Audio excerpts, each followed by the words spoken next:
Sasabit pa ako ng ganyan. Hawak ka ah.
Pag tinutulak natin, ibig sabihin flat na yung gulong, kaya mabigat siya itulak.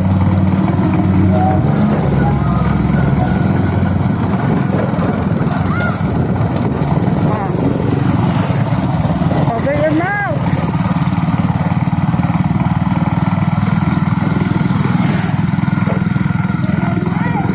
Wala na eh, mananhangin lang yun.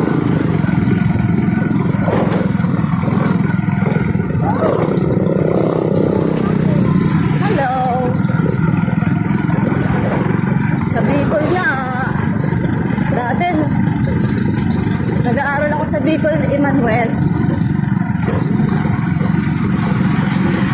Nilalakad din namin yung school. Wala lang,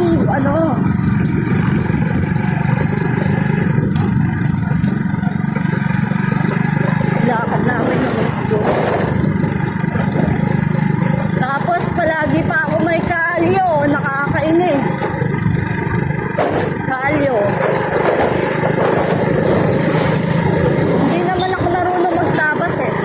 Sa Bicol kasi, maglalakad ka nun.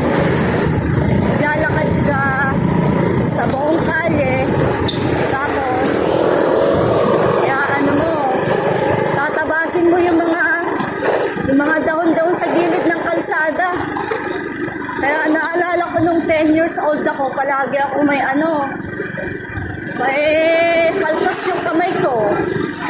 Kasi, nagtatabas kami ng ng mga damo sa daanan. Ganun yung ginagawa doon ng mga estudyante.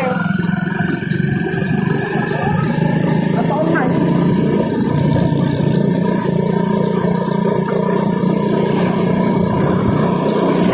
Tapos, magtatanim.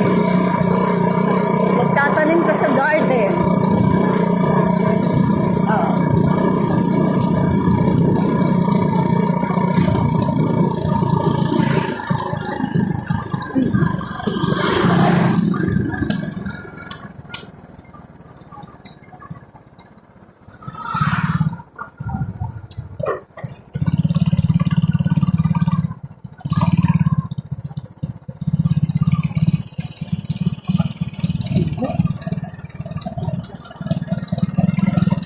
Wala nang tatakbo sa mukha naman.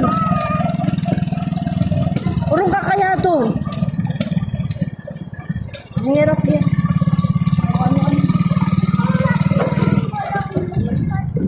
Mabigat nga yung pag tinutulak yung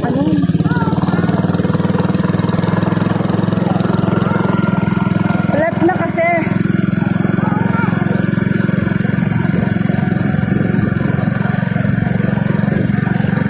Stupid heart, don't know. I try to let you go, so many times you go. Dapat pala nag-helmet ako. Maaraw.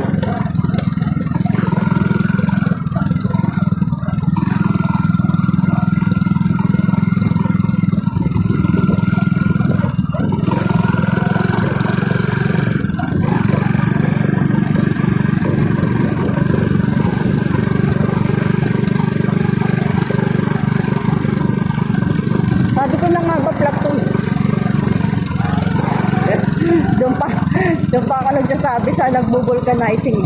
Kaya pala ang bigat niyan eh. Sabi ko na nga ba, flat yan. Hirap na hirap ako pagka humihinto pa naman. Palaging humihinto.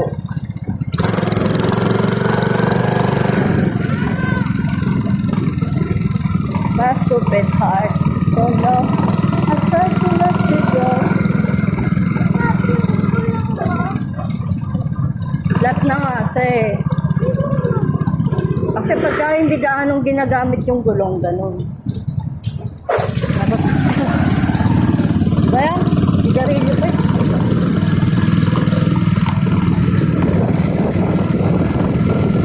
Let's do it hard. No. I tried to let you go. So many times before.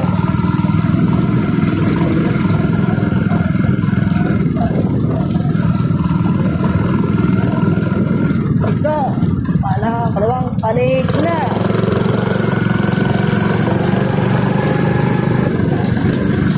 Pagka na siya, hindi na tayo mahirapan magtulak. Kasi palaging humihinto ito. Pag huminto pa naman, minsan malayo. Chimi, huwag kang kakain ng pagkain nila. Sige na, bawa na, Emanuel.